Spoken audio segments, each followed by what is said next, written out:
What was not being invited back to Love on the Spectrum for you? Like, how did that feel? I mean, it sucked. I was nice about it online, as you have to be. Yeah. Um, but it sucked. I would have liked to participate.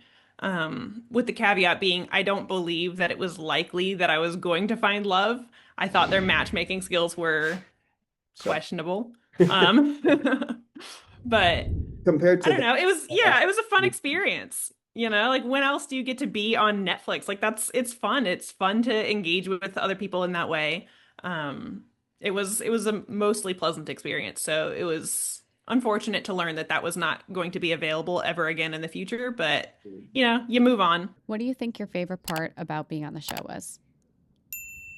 Um, I think probably one of my favorite parts was just hearing all the people who were like, "Oh my God, I didn't think I could be autistic, and then I saw you and I realized we're the same, and I got a diagnosis, or I got my kid a diagnosis. My kid is just like you. My kid does X, Y, and Z, and I didn't think that was autism. Turns out it is."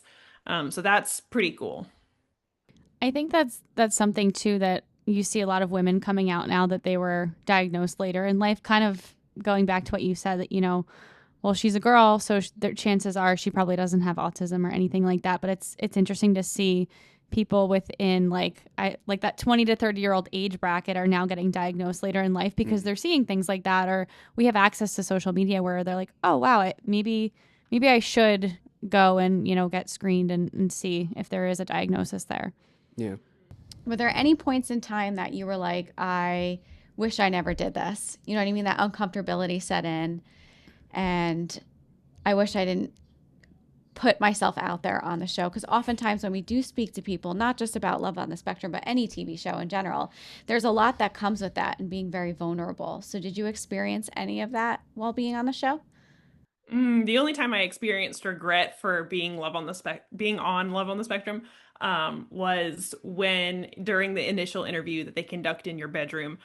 It was summertime. I don't remember what month it was, but it was summertime. And because of the audio being so sensitive and their microphones being so sensitive, they had to turn off the air conditioning. And so while I was sweating in this seat answering the world's most personal questions, I was like, man, did I screw up? So I think that was maybe the only time that I had experienced light regret. And I say that just comically. It wasn't necessarily genuine regret. I think it was a net positive experience, and truly it launched kind of my career path into what it is now.